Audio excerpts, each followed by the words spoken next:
The views, takes and opinions expressed on this show are of the host's own and do not represent the views, takes and opinions of the Main Event Mark, PWPH Wrestling Network and its affiliates. Material and sources mentioned in this episode is for general and commentary purposes only. This episode might include strong language and may not be suitable for children. Listener discretion is advised. Stay safe and stay wrestle everyone. Welcome to the Main Event Mark. Hello, sickos. So welcome to your unfiltered Tagalog wrestling podcast. This is the Main Event Mark podcast. Again, my name is Angelo. Thank you very much for listening on these episodes every single week on Spotify and on your favorite podcast platforms, and also mainly on YouTube. So, I am recording this episode on a Sunday, hours after of that amazing elimination chamber, but we're not going to talk about that just yet here on the podcast, since we're going to talk about that on our next episode of the podcast. So if you want to listen on that instead, you can listen to the next episode of the podcast, since that's what we're going to talk about next here on the pod. So there's a lot of good things happened on that elimination chamber. I'm not gonna tackle that on this specific part, since ma-overpower kasi yung mga topics that we are talking here today on this episode, specifically of the podcast. So parang mag-overshadow siya sa topics that we are going to tackle here on this main event episode of the pod. So I'm not gonna tackle this part of the elimination chamber first. So for now, let's talk about the good things that we missed on the first episode that we have for the elimination chamber, and of course the previous episode prior to that on our hibernation break. So let's talk about the NXT this week. So before we continue, ulitin lang natin for our listeners from the Philippines and also around the world that Dexcon is now officially on Thriller TV. So kung popular kayo with Thriller TV, again, Thriller TV is the leading sports and entertainment broadcaster when it comes to wrestling, martial arts, and many more.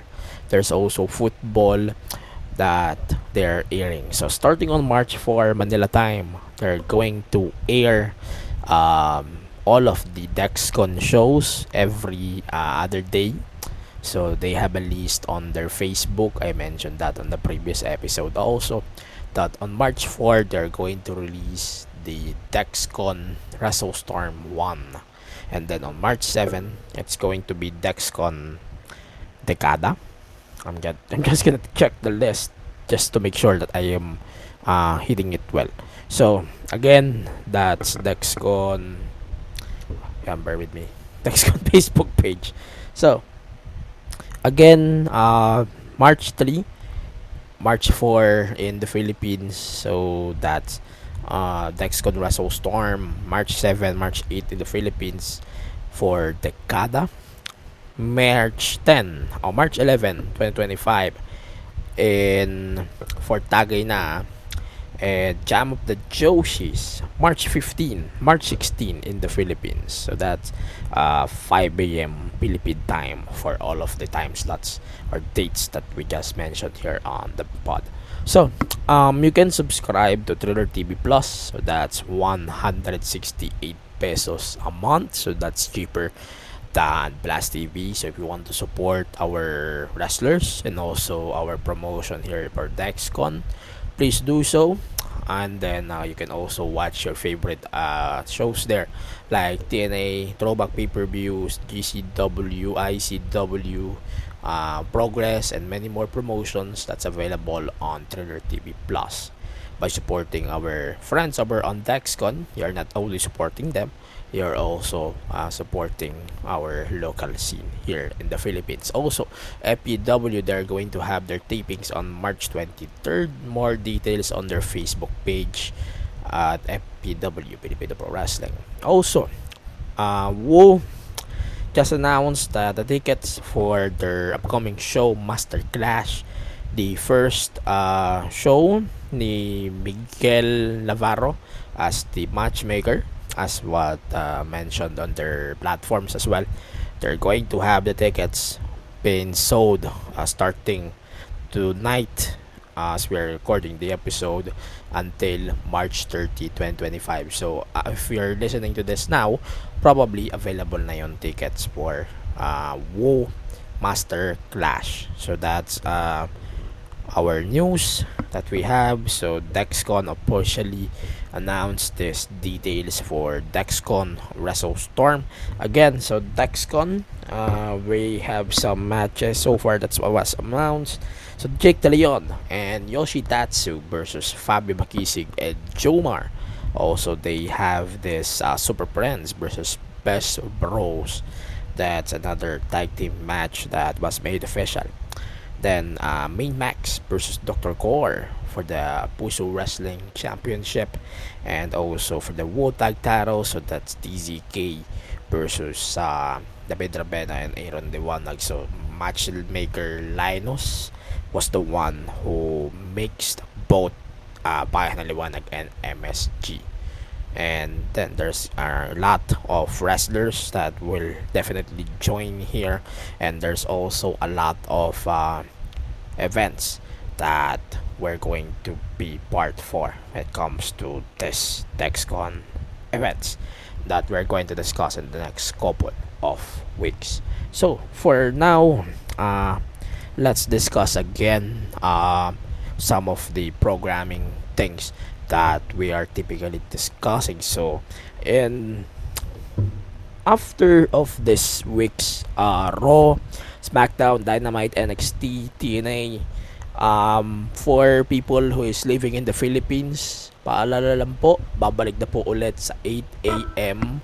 yung weekly shows. Kung kayo nanonood ng wrestling ng 9 a.m. ng live, mag-adjust na ulit kayo ng 12 hours because starting after ng Revolution, if you're not watching AEW, pabalik na po sa normal na oras ang ating pong relo dahil mag-uumpisa na po ulit ang DST or Daylight Standard Time or Daylight Standard Time, whatever. Yan. So, mag-alarm na lang ulit kayo ng 12 hours or magbilang na lang ulit kayo ng 12 hours kung paano yung magiging conversion ng mga oras dito sa atin sa Pilipinas and the United States. So, let's talk about real wrestling now. So, I'm not gonna talk about again the wrestling that we just watched, the Elimination Chamber. Let's talk about NXT this week. So, NXT and TNA, we have some bangers there. Moose defended the title over Lexus King, and Matt Hardy and Jeff Hardy, the Hardy Boys, defended the TNA tag titles against No Quarter Catch Crew. So also Stephanie Baker defended the NXT Women's North American title against Carmen Petrovic. So let's do the highlights here real quick. So Stephanie Baker defended the women's title over Petrovic, and I find it amazing. Sa totoo lang, pasensya na kung gumagalaw yung table ko, wobble kasi. Ayan. So, and then after the match, Julia appeared, and then we had some face off between Julia and Stephanie Baker, and they agreed to have a match to find out who is the best champion in NXT. Pero so far, we are receiving reports that they are doing this match because injured daw si Julia. May report naman na lumabas recently na hindi naman talaga injured si Julia. This just a period na baka magpahinga lang si Julia. Magpahinog ba? Ganun ba yung feeling? Pero hindi siya injured. Keep in mind on that. Pero unless subject to change or things might happen in the future, I hope Julia will be fine. Stephanie will be fine also. But yeah, that's the case. Then Moose versus Lexis King. So Moose got his entrance, the amazing entrance that he has in TNA. I'm glad that they are not using that system. Donald Trump bullshit thing. I'm glad that they're not using that here on NXT because I'm kinda hate that entrance with the American flag thing. I'm glad that they're not doing that on NXT because wala na naman system sa NXT, so that makes sense. Done. So, ayun po siya. Naririnig niyo ba ako sa mic ko? Let me know. Kung hindi, mag-adjust ako ng mic in the next couple of weeks. But yeah, the match was amazing. I'm not expecting too much here. So basically, this is just a match para makita pa natin yung potential ni Moose sa WWE TV. Tsaka sa mga hindi familiar kay Moose, Moose is amazing. I promise you that. We have the matches like versus Kenny Omega, Sami Callihan, Bobby Lashley before. I'm not sure if it's still available on TNA Plus, but it should be. Then there's a lot of matches that I think you guys might like also. And yun nga, sa when it comes to matches like with this bigger or better persons like Obafemi, they should be fun. They should be a fun match. Yeah. So no quarter catch crew versus the Hardy Boys. So this match, to be honest with you, that was fine. That was fine for me. I'm not expecting a lot on that match, to be honest. I'm not expecting a development. I'm not expecting that outcome. But Nathan Frazer and Axiom confronted the Hardy Boys, and they challenged them to a match for the TNA.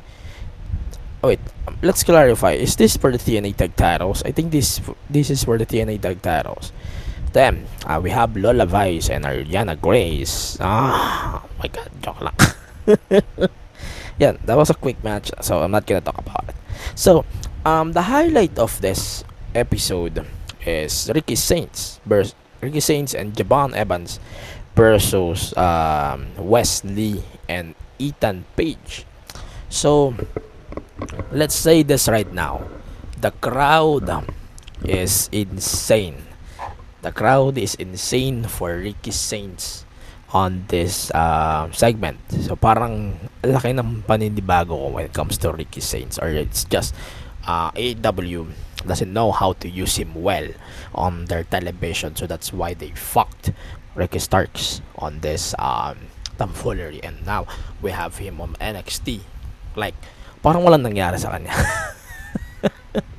Ayun. So this is a debut match that I think wala namang ganong importance. This is just more on introduction na parang gusto kong makita si Ricky Saints sa isang match na feeling ko mas magiging komportable siya. One-on-one siguro, no?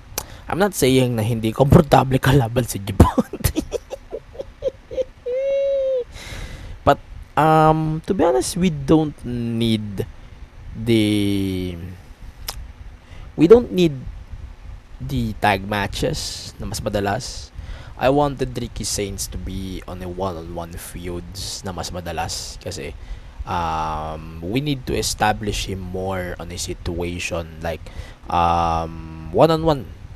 Tsaka since he's technically feuding with Ethan Page, so why not we're putting Ricky Saints versus Ethan Page instead, one-on-one. So that should be the booking.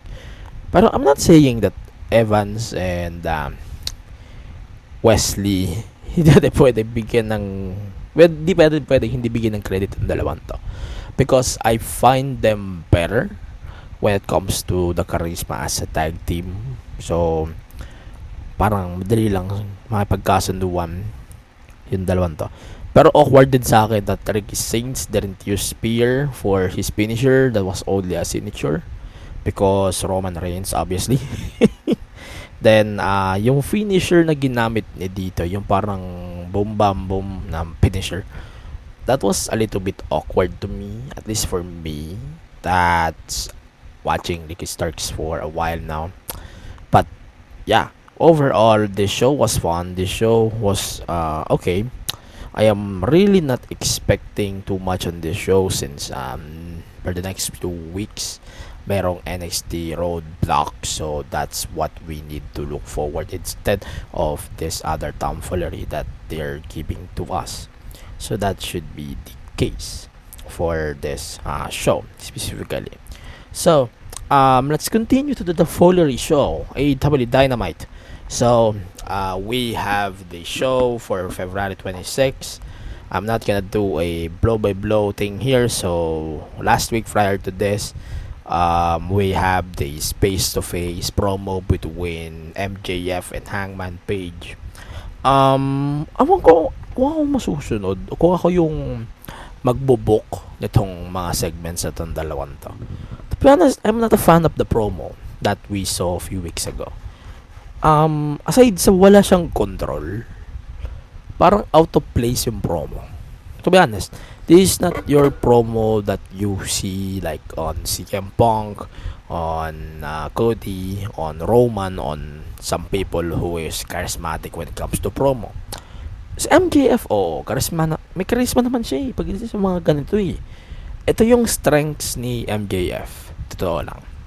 Hindi ito strengths ni Hangman. Ang problema kasi with the fandom that they are affiliated with, they're trying to put Hangman Page as a charismatic that can talk or can do shit. But man, vacuum charisma itong si Hangman Page. Totoo lang, wala siyang charisma. Itong run na to ni Hangman so far, I am saying that wala siyang charisma. The last time that he has that charm was versus Verve. I think that was a better feud. Yung feud niya versus Christopher Daniels na nag-blade habang na-execute yung assault or whatever. Parang ano siya parang awkward talaga siya sa camera because kitang-kita mismo pati yung pagbe-blade ni Christopher Daniels or ni CD. It's very it's very unprofessional when it comes to the presentation sa television. So it's just me. I don't want to see this type of tomfoolery again on any of the shows. Then parang hindi ako sobrang fan ng mga ganitong feud. Okay, so may potential naman talaga MJF versus Hangman for sure. Those two might be able to bring the best of themselves if promos talaga ang usapan. MJF can, Hangman not. Definitely. Pero as someone like MJF, alam naman natin na may limits din si MJF when it comes to this promos. And mas nalalabas na yun sa mga mas superior na kalaban. Example, Eddie Kingston, CM Punk, Jericho, marami pang iba. Even though I hate Jericho right now. But in my opinion, mas nalalabas kasi sa tingin ko mas nalalabas kasi ni MJF yung ganong charisma when it comes to this promos na mas superior yung kalaban niya. In this case, Hangman, hindi. Sorry. I don't think MJF is that charismatic enough para masabayan ni Hangman. Hangman is vacuum. As in, vacuum talaga siya. No comment about that. Then we have a bounty match.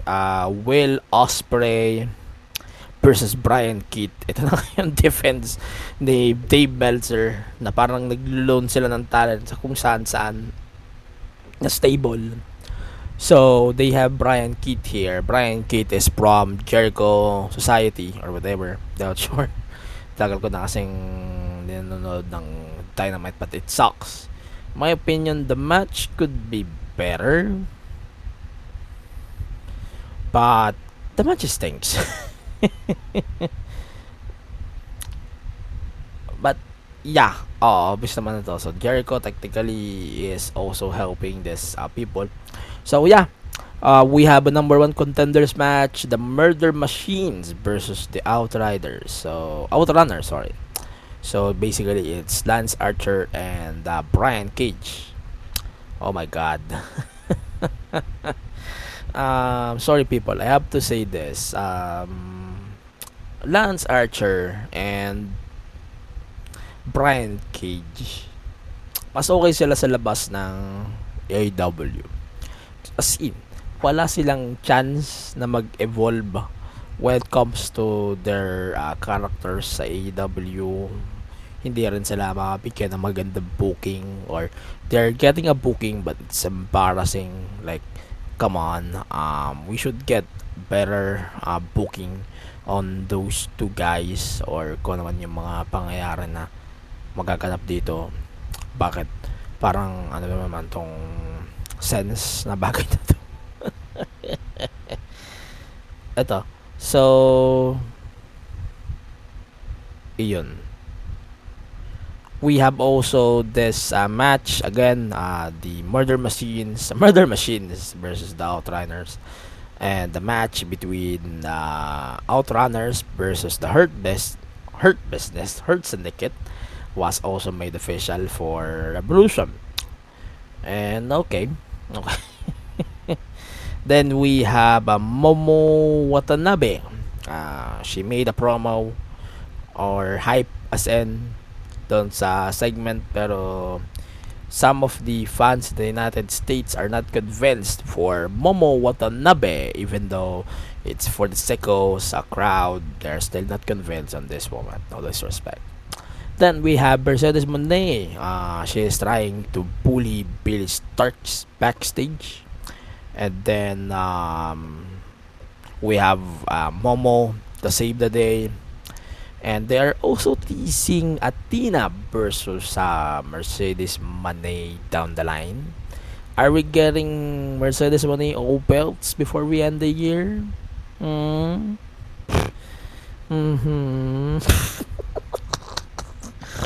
Oh my God, this should be fun.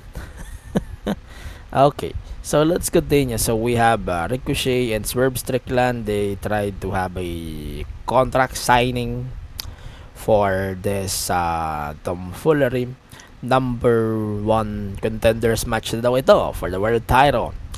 Itong match na itong dalawang to, dapat magkaroon na daw ng number one contendership for the belts, and they agreed on the stipulation. And then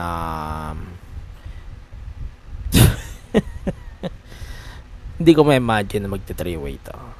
Even though Moxley doesn't care about these bookings, parang ang hirap, parang wala, parang ang bantot sa totoo lang. I don't find Ricochet as a main event guy. I don't find him either as a world champion, to be honest. So parang I don't think it deserves a picture or something like that. Then the Undisputed Kingdom versus FTR and Daniel Garcia. Let's skip that match. I find it terrible. Then we also have Coop taking out Claudio and Marina Shafir by the help of Willow Nightingale and Jay White. So Willow hits Marina Shafir with a concerto, but still I'm lost of words because the match and the segment was flat as fuck, and I'm pretty disappointed on what we got on this promo. May potential sa totoo lang may potential, pero I don't really see that it should be a continuity or patok pa rin itong mga stories na to. So we also have Hart Cameron versus Deonna Purrazzo. The puppet is still good to me, but I don't really think that both Vendetta members they deserve better. Masasabi ko, they deserve something better, and they deserve to leave also AEW. Yun yung masasabi ko. Then we have Orange Cassidy. We have also Orange Cassidy versus Konosuke Takeshita. The match was that was fine. medyo nabibuwisit lang ako kasi since I mentioned on the previous episodes of the pod that this is only a series of matches para madlaman natin kung sino yung makakalaban ni Kenny Omega for the belt. I would say this match was fine, pero I'm not saying that the match was booked like short notice match. This is terrible booking again by Tony. And the match, even though is great, but I'm not saying that it should be a fun match like blah blah blah. Ganun. They're trying to hype this, but the overall presentation of this card is just meh. So far, I'm going to run down the card so far for AEW Revolution, and I'll just going to do a predictions on that later on the podcast. Baka nakakalimutan nyo, Elimination Chamber podcast natin is on the next episode, so please tune in on that. So marami kayong abangan na episodes this week here on the pod. So TNA Impact, so let's do a rundown on what happened on TNA. So ito na nga yung pinakaayaw ko. We have this entrance. I don't like this entrance ng TNA or ng system na may parang American flag or something. I don't like this. Then we have the Colons joined the system officially, and then ano ba? Ayun, so Jalon.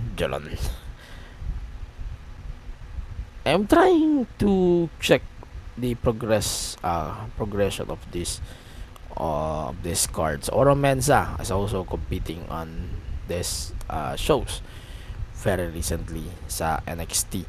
So also this is also part of the NXT WWE partnership sorts. So yeah, so that's the reason why he is here on the table. So, and we also have this match again, Mike Santana dependent Oro Mensa. Mustafa Ali keeps teasing this information for the upcoming segments. I'm not gonna talk about the Tessa Blanchard match because then we have Masha Slamovich and Cora Jade. The match was set for Sacrifice in few days from now. Then ayun nga, Tessa Blanchard and Lei Ying Lee or Saya Lee, former Saya Lee in WWE. So they have this match that was made special for Sacrifice as well. Then we have I'm trying to skip a lot of segments. I apologize. So we have also the System versus Obafemi and the Hardys. And then, like what I stated on the NXT episode previously before this, the match between Obafemi and Moose that was made special, that's for the NXT title. And also for the Hardys again. So the Hardy Boys versus Fraxium for the tag titles. They are plugging this partnership really well because that's amazing to me. Then we have this announcement, 10-man tag. That's the System and the Colons. Technically, Colons are also part of the System also, if you're looking into it in a different perspective. And then we have also the System and the Colons versus Joe Hendry, Matt Hardy, and 3 partners of their choosing for TNA Sacrifice. So that's the outcome that we got for this match. And okay, so let's do a rundown of the card for TNA Sacrifice and also for Revolution 2025. So for the card, it's boom Big Boom AJ and Conglomeration, Orange Cassidy and Mark Briscoe versus Johnny TV and XMM MXM collection. Then we have Will Ospreay versus Kyle Fletcher steel cage match. And then MJF versus Hangman Page. Then Swerve Strickland versus Ricochet for the number one contendership for the AEW title. Mariah May versus Toni Storm for the Hollywood ending for the AEW title. Again, that's a Falls Count Anywhere.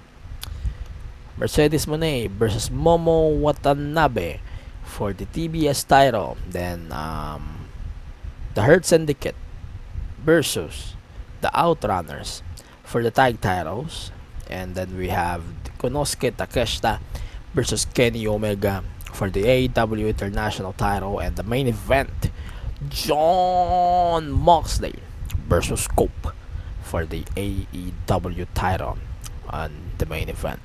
So we will talk about that PLE or pay-per-view in the next couple of days from now. And then on the next episode of this podcast, we are going to talk about the next episode, Elimination Chamber, as you guys are also excited for this upcoming match for the next couple of days. Ayun. So basta yun ang ating pag-uusapan the next couple of episodes is yung ano ba dito. Ayun. Basta we're going to talk about the Elimination Chamber. There's a lot of happenings on the Elimination Chamber.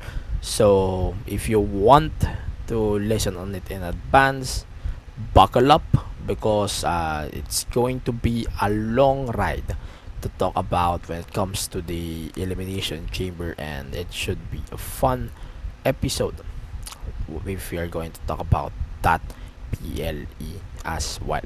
So for now, follow the podcast on all of the social media platforms: Facebook, Instagram, X, TikTok, and all of the social media platforms at Main Event Mark PW. You can also follow and support this show on facebook.com/ wait lang, nalamutan ko yung social ko, sorry. Again, that's Facebook, X, Instagram, TikTok, and other social media platforms sa Blue Sky at Main Event Mark PW. You can follow me also at AG Pinera on X and on Instagram sa Blue Sky. Then if you have Blue Sky, I don't care about Blue Sky that much. Yan, you can follow me there also. And then you can follow and support us while our friends over on the PWPH Wrestling Network at PWPH Select. Hey, Angelo's phone is currently charging. Fuck off. Sorry about that. Basta yun, follow the podcast on all of the social media platforms. And also, you can listen to this podcast every single week on Spotify, Apple Podcasts, and the rest of the podcast platforms. Again, next week here on the pod, we are going to talk about the Elimination Chamber Premium Live Event here exclusively on the Main Event Mark Podcast. This has been the PWPH Wrestling Network exclusive for the WWE and AEW tomfoolery this week on the pod. So for now, thank you for listening. Stay safe and stay wrestle. See you on the next one. Bye for now.